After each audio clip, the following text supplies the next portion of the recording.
Allez, je vais appeler à venir me rejoindre maintenant les membres du jury pour avoir leurs sentiments sur ces 3 battles. Et j'accueille avec grand plaisir Nadia Pelfig, voilà, vice-présidente enseignement supérieur, recherche Europe et relations internationales à la région Occitanie et présidente du jury. On peut l'applaudir. Merci Nadia d'être là ce soir.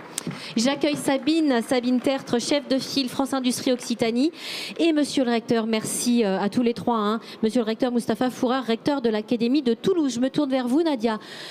Alors, qu'est-ce que vous en avez pensé de ces battles ?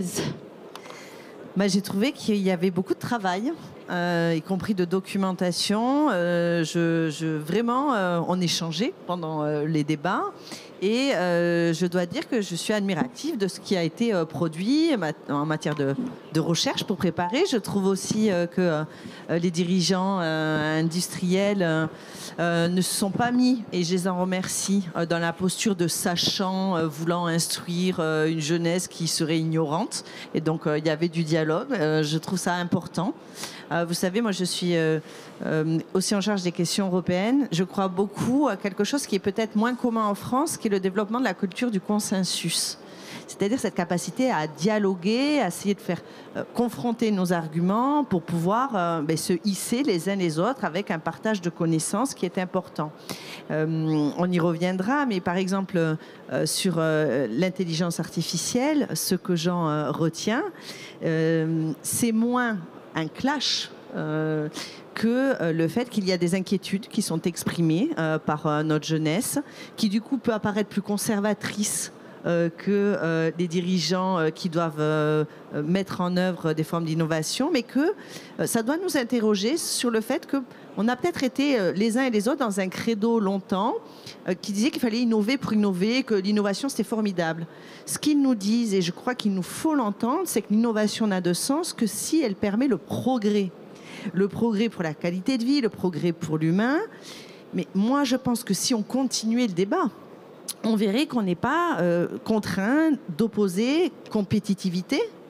Il a été question de productivité, mais compétitivité à la réalité et capacité à promouvoir des droits sociaux supplémentaires, des garanties supplémentaires pour nos concitoyens. Et justement, l'Union européenne, et il a été question de l'IA Act, doit contribuer à pouvoir remettre la primauté et l'humain au centre et faire que les outils demeurent des outils au service de l'humain.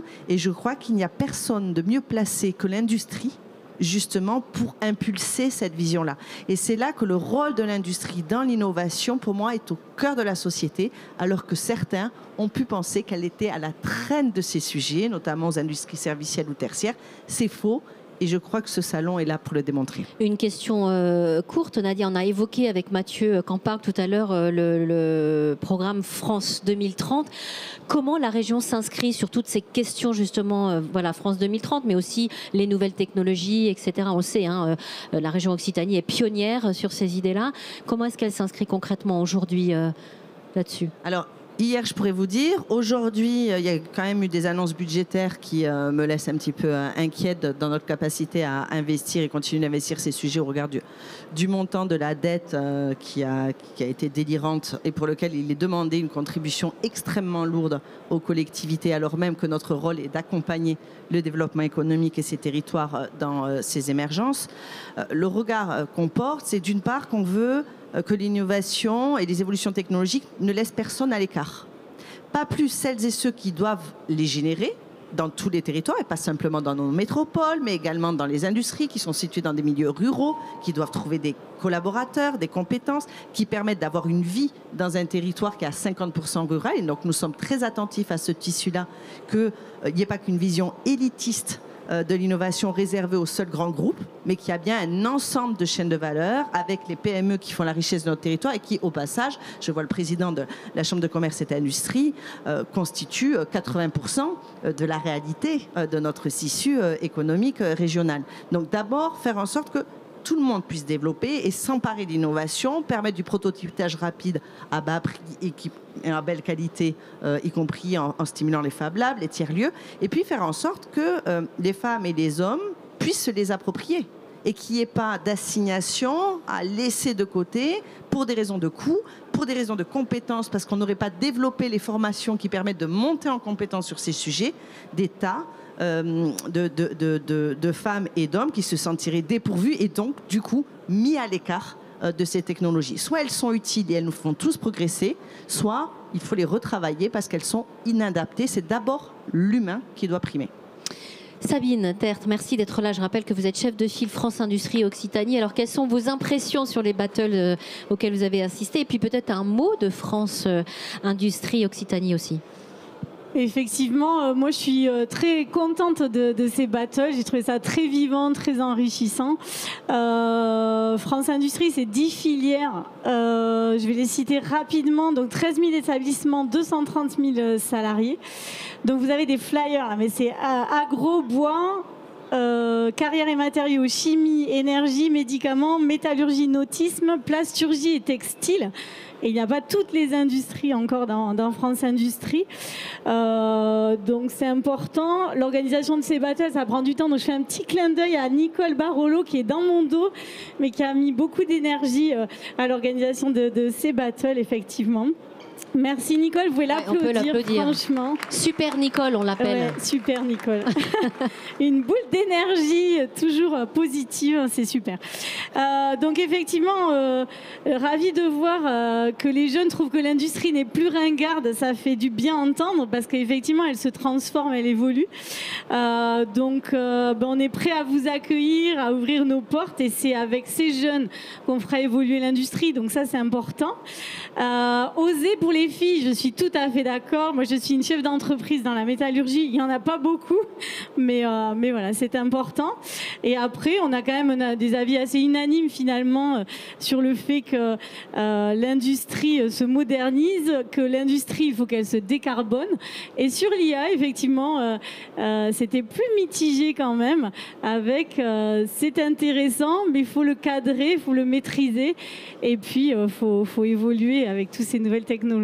Merci, monsieur le recteur. Merci d'être là ce soir. Alors, ces battles, ces jeunes, ils sont inspirants?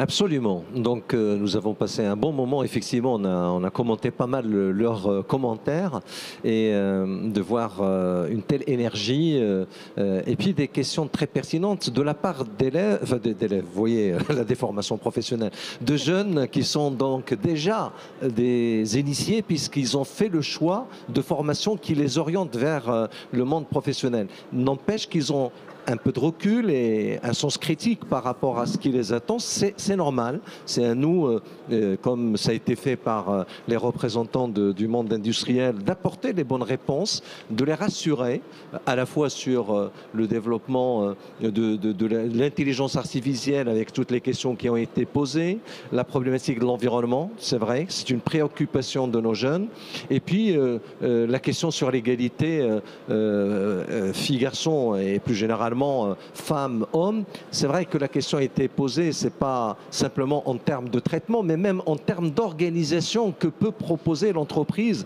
compte tenu des contraintes qui sont différentes en fonction des âges, en fonction aussi des postes de responsabilité. C'est le travail que nous cherchons à développer aussi avec nos jeunes dans le cadre de l'orientation, parce que ce qui ressortait des deux débats, c'est pas la réalité dans la problématique de l'orientation pour nous. Il y a beaucoup de questions en termes d'orientation vers les filières technologiques, industrielles. C'est un travail profond qu'il faut qu'on mène et on ne peut pas le mener sans les entreprises. Donc j'en profite pour dire, bien sûr, tous les intervenants sur ces thématiques sont les bienvenus dans nos établissements scolaires et ça commence dès le collège. On n'attend pas forcément le lycée. Le message est passé. Merci. Un dernier petit mot, Nadia? Non, oui, j'ai beaucoup. C'était Jasmine sur la première. C'est ça, Jasmine, oui. J'ai beaucoup aimé. Dans un élan, Jasmine a dit sans l'industrie, il n'y a rien. Et je voudrais leur dire que. Justement, il y a un dirigeant a dit tout à l'heure, sans les salariés, il n'y a pas d'industrie. Ils et elles seront les salariés de demain. Et donc, évidemment que personne n'a intérêt à ce qu'il n'y ait rien. Mais heureusement qu'il y a des femmes comme Jasmine, du reste comme Damien, comme Sophie aussi, pour aussi dire quelles sont leurs projections, quelles sont les Bien trajectoires qu'ils souhaitent qu'on suive, parce qu'au-delà d'être les compétences de demain, ce sont aussi les citoyens d'aujourd'hui. Moi, des fois, je suis un peu agacée de nous entendre dire aux jeunes qu'ils sont notre avenir sans qu'on leur donne les moyens de réussir dès aujourd'hui. Et je crois que ce salon y contribue, comme ce que développe le rectorat d'académie et puis France Industrie, en permettant ces plateaux qui sont en tout point innovants. Moi, j'ai vu ça dans aucune autre région et ça me rend encore plus Mais fière le monde entier nous envie ces plateaux, Nadia.